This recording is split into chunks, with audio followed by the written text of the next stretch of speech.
Eagle Eye News takes a closer look at the spread of Ebola. Also, Jackson fights back with the annual sickle cell walk.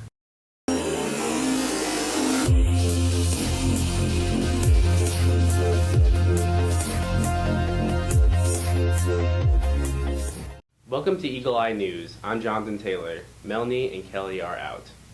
With the rise of technology, computers are becoming more and more prevalent in our society, which is taking a toll on older faculty and students.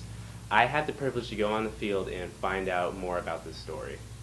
It seems like the patrons at Tougaloo College are struggling with technology, especially the faculty. Jim Brown, a history professor, tells us how he was introduced to computers. During the 1980s, I became aware that there were these things out there called computers.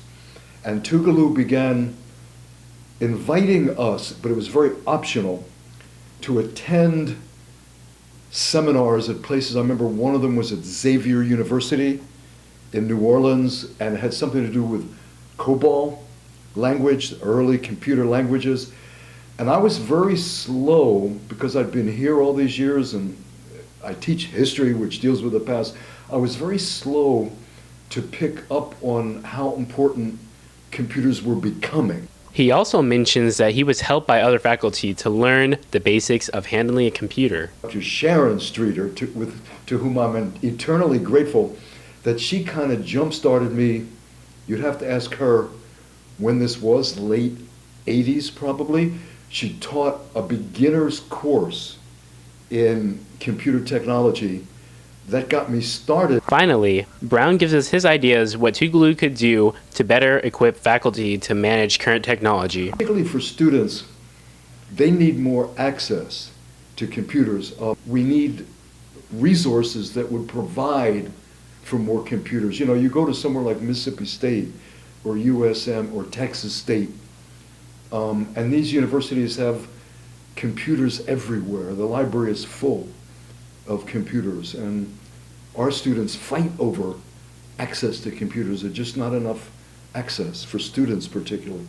This is Jonathan Taylor, Channel 19, Eagle Eye News. Tougaloo students welcome the next wave of freshmen with its annual high school day. Kiara Bronson has the story. Students from different Mississippi schools filled up the Kroger Gymnasium today as it was high school day at Tougaloo College. Different organizations on campus displayed boards for high school kids to show them more about their organization. One student talked about the economics department. Economics degree, you can obtain a master's in public administration, business administration, or you can have a master's in economics. One student said he is enjoying the atmosphere of the campus. It's going good so far. It's turned up, got good spirit. My school won Spirit Award. We just having fun all around. Faculty and administration talked to the students about Tougaloo College. 80% of all the doctors that practice in Mississippi are Tougaloo graduates. 5 students from one school have already been accepted to the college. They went online, they got an application, they filled it out, they turned in their ACT scores and their GPAs already before today. School students ended their day with entertainment from the Tougaloo College cheerleaders, sororities, and fraternities. I am Kiara Bronson reporting for Channel 19 Eagle Eye News. When we come back, find out about the Nightmare on Elm Street. I'm not going, and that's final. Let me just consider it. No, I'm not going to Tougaloo.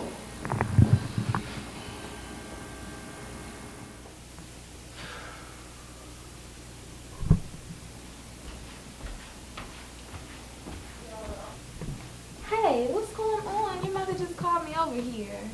It's nothing. It's just I don't want to go to Tougaloo. Well, what's your reason? I don't want to go to a small college, and plus, I heard it's boring. So basically, you don't know anything about Tougaloo. I mean, pretty much.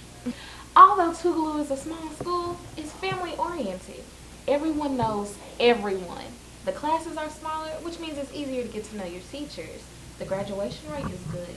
The athletic department, exceptional. Plus, I heard the college life is good too. Well, I mean, I guess I just need a little bit more time to think. Well, if it's any motivation to you, I'm going. Okay.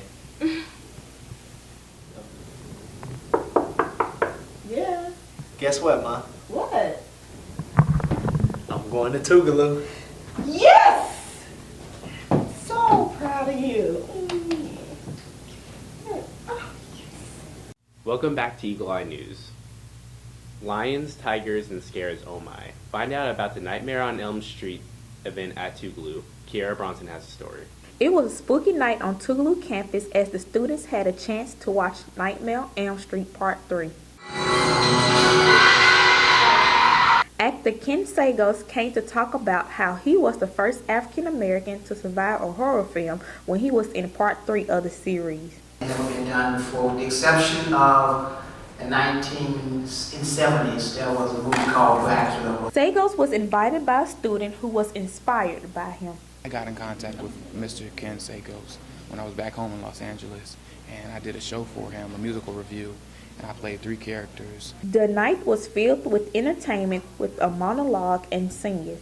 I refuse to allow my children to witness divorce or make mature decisions in court. Sagos did a Q&A session with the audience after they watched the movie. How was it back then as a black actor? Told me to say things that a black guy would say. It was Sagos' first time doing a tour at a historically black college, and he hopes other celebrities come soon. I think you all deserve for us to come and talk to you, especially those who are benefiting from young people. I am Kiara Bronson, reporting for Channel 19 Eagle Eye News. When we come back, we cover the current status of Ebola and also see how the volleyball team is doing this season. Also, be sure to follow us on Instagram and Twitter at Tougaloo Eagle Eye News. We'll be right back. Hey Jim. Hey Bob. Crazy weather we're having. Yeah. Hey, when's the next test? Let's coordinate. How's Thursday? Thursday's perfect. You know what? I'm gonna give them a test too, and I'll make it worth 20% of their overall grade. Nah, make it 30. You think 30's better? Yeah, you gotta make it stressful for these kids. Give them a taste of what it's like in the real world. It's hard out there for a pimp. Yeah, for sure. Words to the mothership. You know what? On Friday, I'll give them a take-home test, and none of the answers will be in textbook. That'll totally ruin their weekend. Jim, yeah, you're a genius.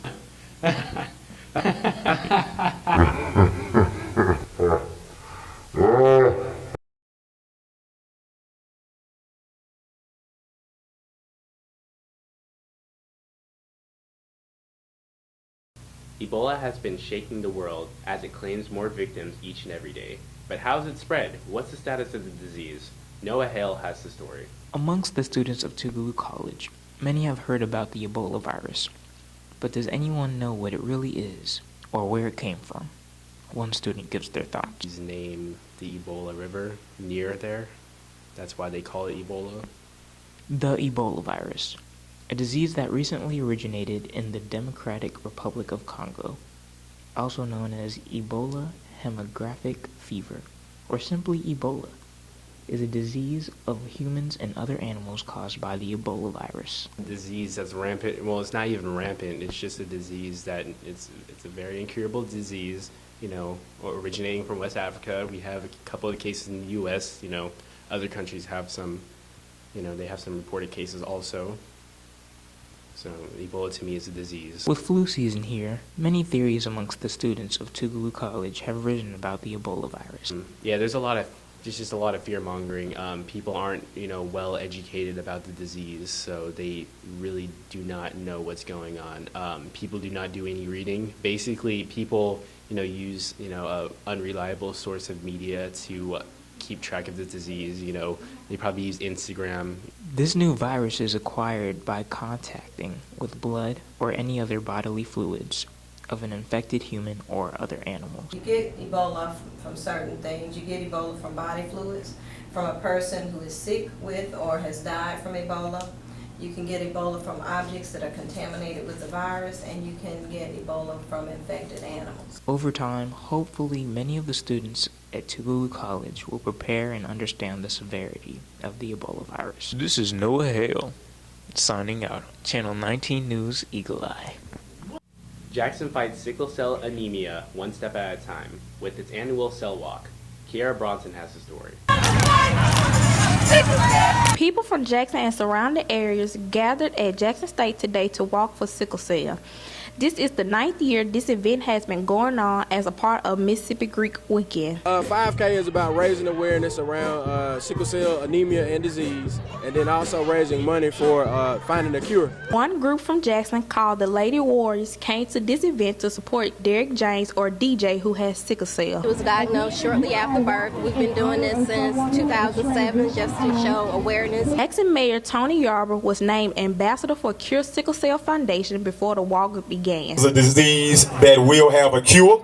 This is a disease that will no longer affect our children the way that it has been. Chief of Police Lee Vance also came to support this sickle cell event. To get these many people out for an event on a football Sunday afternoon, which tells me that Jacksonians and Jackson State University have their priorities right. The 5K walk started and ended at the Walton Payton Center. Kiara Brunson reporting for Channel 19 News. Finally, we look at the Tougaloo girls volleyball status. Noah Hill has the story. With the start of the new volleyball season, the Lady Bulldogs are off to a moderate start. With a current 1-6 record, upperclassman Jana Williams explains the chemistry of the newly formed team. It has its pros and its cons.